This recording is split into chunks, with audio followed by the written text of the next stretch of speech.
Let's not act like children.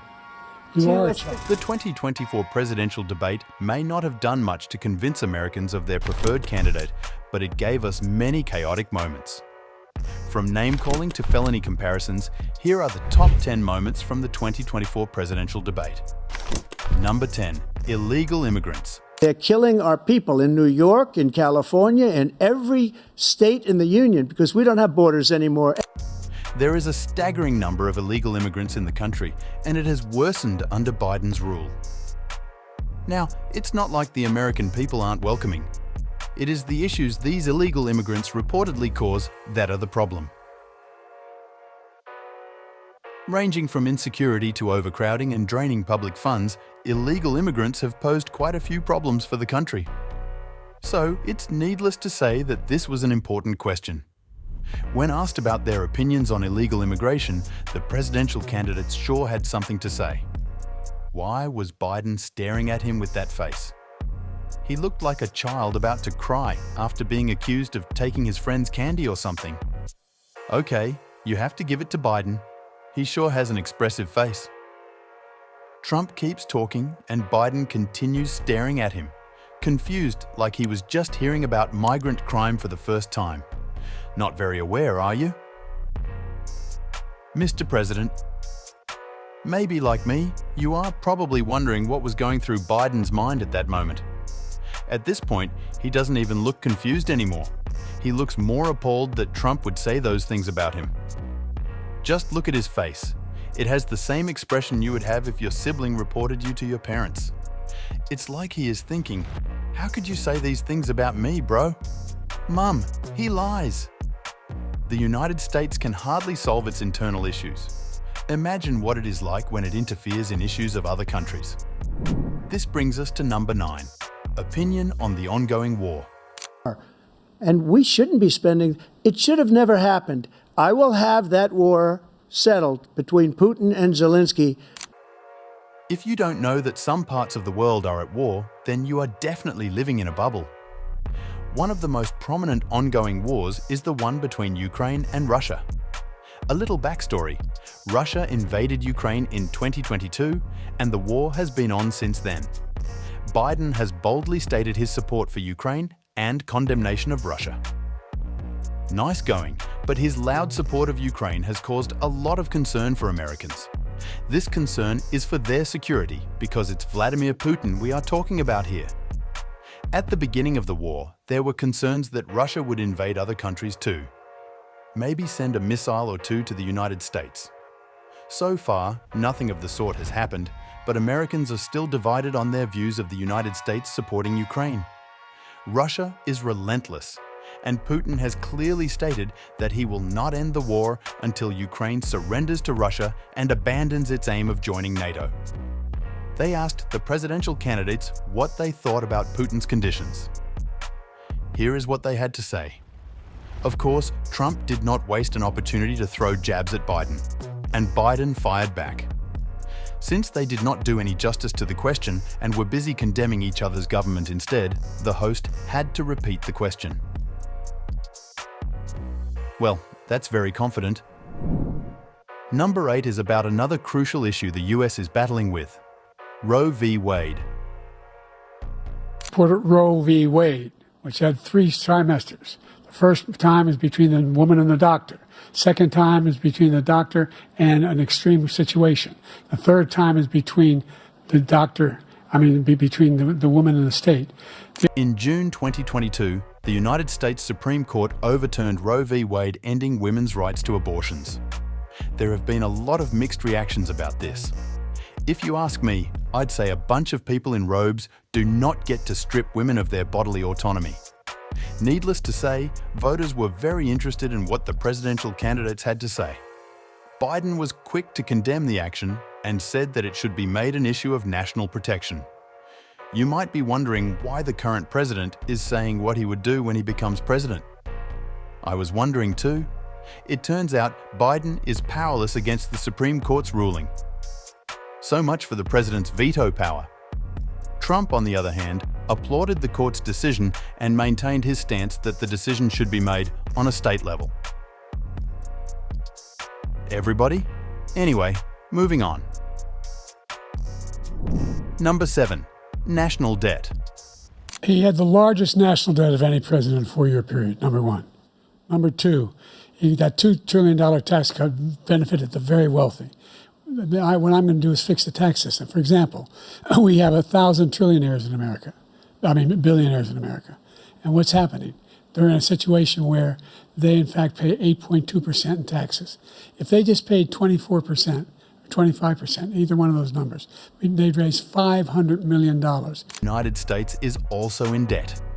In case you are wondering what that has to do with you, the growing debt of the United States means that future generations of Americans may not get to enjoy the amenities you currently enjoy. Robert F. Kennedy, son of John F. Kennedy, ex-president of the United States, also made known his interest in running for president. He is an independent candidate and doesn't fall under the umbrella of any party. For non-Americans watching this, the United States runs a two-party duopoly, which means if a candidate is not from the Republican or Democratic Party, they should probably give up. Kennedy is not giving up though. So why was he not at the presidential debate, but instead had to be interviewed separately? Kennedy did not meet CNN's debate requirements of having a polling minimum and access to enough state presidential ballots to run for the presidency. He had a few things to say about that. In case you couldn't make out his words, he basically said he was cheated and he is not giving up. On to the last entry on our list. On to the next. Number 6, Trump's violation of his oath of office. What do you say to voters who believe that you violated that oath through your actions and inaction on January 6th and worry that you'll do it again? Well, I don't think too many believe that. And let me tell you about January 6th. On January 6th, we had a great border. Nobody coming through, very few. On January 6th, we were energy independent. On January 6th, we had the lowest taxes ever. We had the lowest regulations ever. On January 6, 2021, the United States Capitol building was stormed by passionate Trump supporters to stop the mandatory counting of electoral votes. The attack disrupted the Congress's attempts to certify the results of the 2020 presidential election. Trump fueled the narrative that the election was a hoax and the opposing party, which was Biden, stole the votes. Needless to say, Trump was a sore loser. Trump, he asked about the violation of your oath of office, not what you think about Biden's administration. Of course, the host had to repeat the question since Trump got carried away with bullying poor Biden. Biden could not believe what he was hearing. Just look at his face. What Biden was trying to say is that Trump did violate his oath of office. End of story. Ugh, Trump, this is about your violations and not Biden's inadequacies. It's only Biden's administration that has its shortcomings. We see that in number 5, the COVID pandemic. We had an economy that was in free fall. The pandemic was so badly handled. Many people were dying. All he said was, it's not that serious. Just inject a little bleach into your arm. You'll be all right. The economy collapsed. There were no jobs. Unemployment rate rose to 15%. Okay, this is a very touchy topic. While for some, all they had to battle during the COVID-19 lockdown was immense boredom, others had to tackle the disease, as well as the sad situation of the economy. The COVID-19 pandemic might have happened 4 years ago, but we are still experiencing its effects to this day. Biden had some things to say about how Trump's administration handled the pandemic. Look at Trump's face. He doesn't seem to like being the subject of criticism. Do you think Trump is right about this? Did the US economy thrive during the pandemic? Let us know your thoughts in the comment section. Number 4, Trump's pledge. It's funny, this is even a thing, but the host said the American citizens want Donald Trump to pledge that he will accept the results of this election, no matter who wins, and not go berserk. She said that loud and clear. But the answer is, if the election is fair, free, and I want that more than anybody. And I'll tell you something. I wish he was a great president, because I wouldn't be here right now. I'd be at one of my many places enjoying myself. I wouldn't be under indictment because I wouldn't have been his political opponent, because he indicted me because I was his opponent. Berserk like last time. Here is what he had to say about that. Biden's facial expressions have to be the best thing about this debate. Trump sure has a talent for evading questions and insulting Biden instead. I guess we will have to wait till after the elections to find out Trump's answer. The next entry on our list shows us Trump might have nothing good to say after the elections. Number 3. Trump's incriminating statement. Numerous other times. Should have been convicted before, but his Justice Department let the statute of limitations lapse on the most important things. But he could be a convicted felon as soon as he gets out of office. Joe could be a convicted felon with all of the things that he's done. He's done horrible things. All of the death caused at the border, telling the Ukrainian people that we're going to want $1 billion or you change the prosecutor. Otherwise, you're not getting $1 billion. Have I ever said that? One thing about Trump is that he is always going to say something shocking. After getting convicted of 34 felonies, yep, you heard that right. Presidential candidate Trump was convicted of 34 felonies for falsifying business records just a few weeks before the presidential debate. Is this kind of person supposed to be running for president? Well, I will leave that to you to judge. Anyway, as if getting convicted was not enough, Trump went a step further by saying that if he is elected president, he's going to go after his political opponents. When he was asked to clarify what he meant by that, here is what our orange man had to say. What? Biden's probably wondering what his sweet son has to do with this. In case you were not aware, Biden's son is, in fact, also a convicted felon. He was convicted on 3 counts of felony related to purchasing a handgun. Trump's the first US president to be convicted of a felony, while Hunter Biden's conviction is the first criminal conviction of the son of a sitting US president. So on that stage, there is an ongoing battle of record-breaking felons. It's up to you to decide which felony is more acceptable. What a great time to be American. Number 2. Robert F. Kennedy Jr.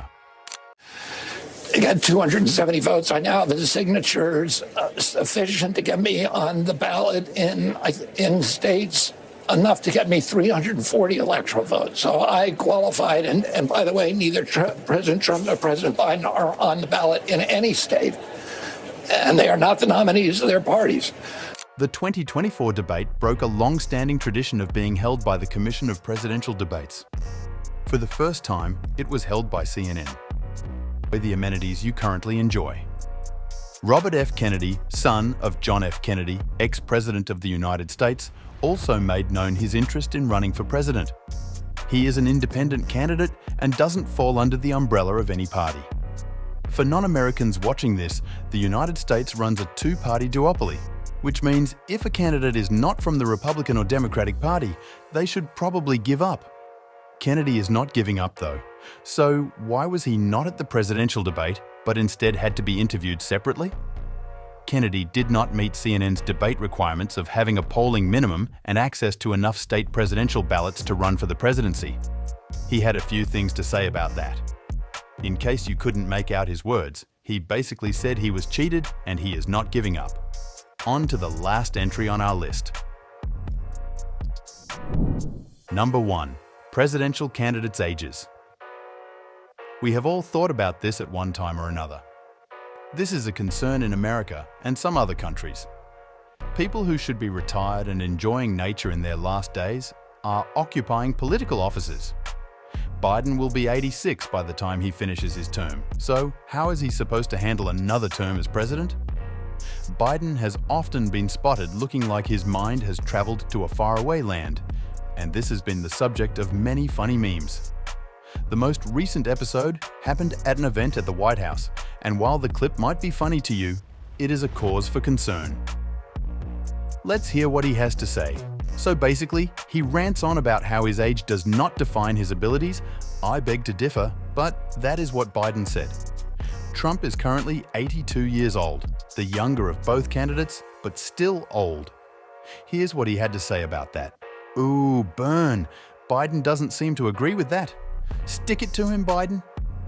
Do you mind having a president that should be in retirement? Let us know your thoughts in the comments. We have come to the end of our list. Just like most Americans, I believe the presidential debate showed just how much trouble the country is in. I'm not sure about the future of the country if its fate lies in the hands of these two individuals. Anyway, at least we have funny memes to joke around with. What did you think about the presidential debate? Did it convince you or confuse you? Share your thoughts in the comments. Don't forget to like and subscribe. See you in the next video.